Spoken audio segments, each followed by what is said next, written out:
नमस्कार दोस्तों, मैं भाषा और बेबाक भाषा में आप सबका दिल से स्वागत है। सुनिए यह पत्र, यह चिट्ठी जिसमें एक बेटी ने याद किया अपने दिवंगत पिता को उनके जन्मदिन पर। बच्चों के लिए एक चिट्ठी। प्यारे बच्चों, हम तुम्हारे काम नहीं आ सके। तुम चाहते थे हमारा कीमती समय तुम्हारे खेलों में व्यतीत हो। तुम चाहते थे हम तुम्हें अपने खेलों में शरीक करें। तुम चाहते थे हम भी तुम्हारी तरह मासूम हो जाएं। प्यारे बच्चों, हमने ही तुम्हें बताया था कि जीवन एक युद्ध स्थल है, यहाँ लड़ते ही रहना होता है। हम ही थे जिन्होंने हथियार पहने किए, हमने ही छेड़ा युद्ध। हम ही थे जो क्रोध और घृणा से बौखलाए थे। प्यारे बच्चों, हमने तुमसे झूठ कहा था। युद्ध, तबाही, जनसंहार, जेनोसाइड से घिरी दुनिया में यह कविता पढ़ते हुए लग रहा है जैसे फिलिस्तीन के गाजा में बैठा एक पिता अपने बच्चों के नाम यह पाती लिख रहा है। नफरत से सुलग रहे हमारे वतन के किसी कोने में इसी कविता की आवाज़ गूंजती सी लगती है। दरअसल दोस्तों, यह चिट्ठी में गुथी जो कविता है, इसे लिखा हिंदी के मशहूर हर दिल अजीज़ बेहद प्यारे इंसान मंगलेश डबराल ने। मंगलेश डबराल का जन्मदिन पड़ता है 16 मई को, और अगर वह जिंदा होते तो होते 77 साल के। कोरोना काल की क्रूरता ने उन्हें हमसे छीन लिया 9 दिसंबर 2020 को। उनका जाना सैकड़ों लोगों के लिए आघात था, जिसमें मैं भी शामिल हूँ। मेरे मंगलेश जी यानी मंगलेश चाचा चले गए। आज फिर उनकी कविताओं से गुजरना ऐसा लगता है जैसे दिल के करीब से मंगलेश जी गुजर रहे हैं। उनकी बेटी अल्मा डबराल ने इस कविता को 2022 में साझा किया था, और आज इसे पढ़ते हुए गाज़ा, फिलिस्तीन की तबाही, बच्चों को बचाने के लिए आतुर माता पिता मेरी आंखों के आगे से घूम रहे हैं। बेबाक भाषा की तरफ से आज हम अपने समय के बहुत ज़रूरी कवि मंगलेश डबराल को उनकी कविताओं के ज़रिए याद कर रहे हैं। उनकी कविताओं की पंक्तियों का एक गुलदस्ता आपके लिए पेश है। बच्चों के लिए चिट्ठी। प्यारे बच्चों, हम तुम्हारे काम नहीं आ सके। तुम चाहते थे हमारा कीमती समय तुम्हारे खेलों में व्यतीत हो। तुम चाहते थे हम तुम्हें अपने खेलों में शरीक करें। तुम चाहते थे हम तुम्हारी तरह मासूम हो जाएं। प्यारे बच्चों, हमने ही तुम्हें बताया था जीवन एक युद्ध स्थल है, यहाँ लड़ते ही रहना होता है। हम ही थे जिन्होंने हथियार पहने किए, हमने ही छेड़ा युद्ध। हम ही थे जो क्रोध और घृणा से बौखलाए थे। प्यारे बच्चों, हमने तुमसे झूठ कहा। यह एक लंबी रात है, एक सुरंग की तरह।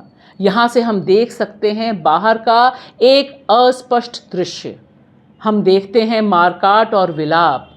बच्चों, हमने ही तुम्हें भेजा था। बच्चों, हमने ही तुम्हें वहाँ भेजा था। हमें माफ़ कर दो, हमने झूठ कहा था कि जीवन एक युद्ध स्थल है।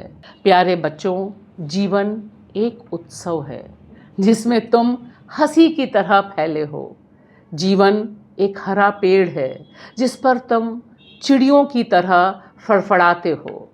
जैसा कि कुछ कवियों ने कहा है, जीवन एक उछलती गेंद है और तुम उसके चारों ओर एकत्र चंचल पैरों की तरह हो।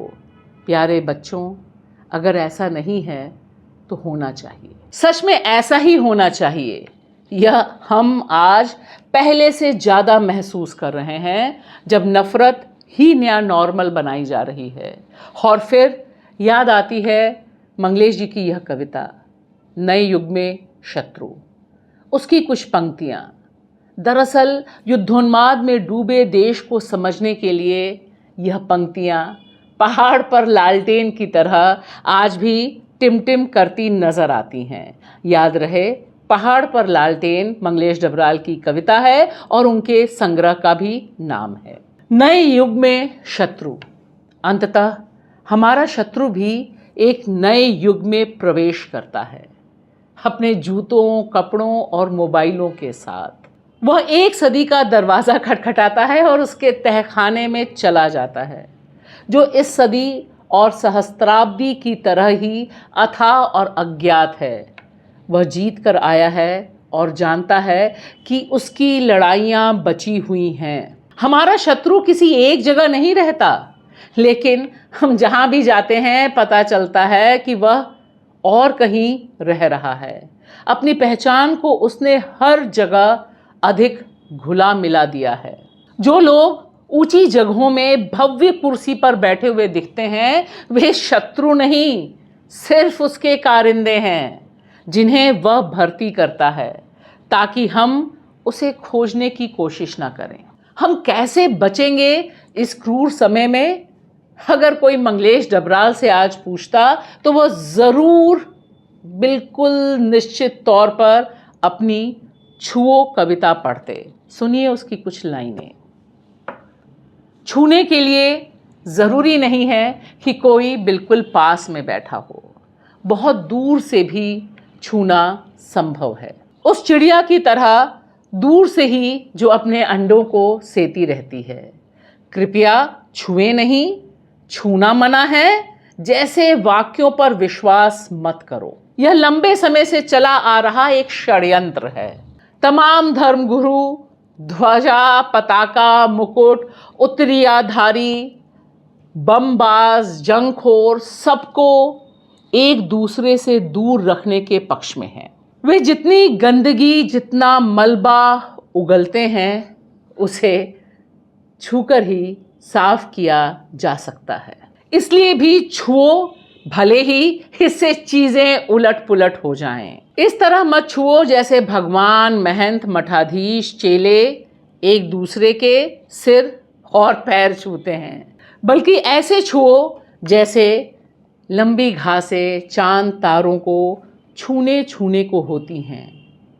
अपने भीतर जाओ और एक नमी को छुओ, देखो वह बची हुई है या नहीं इस निर्मम समय में। दोस्तों, बेबाक भाषा की तरफ से हम अपने समय के बेहद ज़रूरी कवि मंगलेश डबराल को उनकी कुछ कविताओं की पंक्तियों के ज़रिए याद कर रहे हैं और उन्हें सलाम पेश कर रहे हैं। शुक्रिया।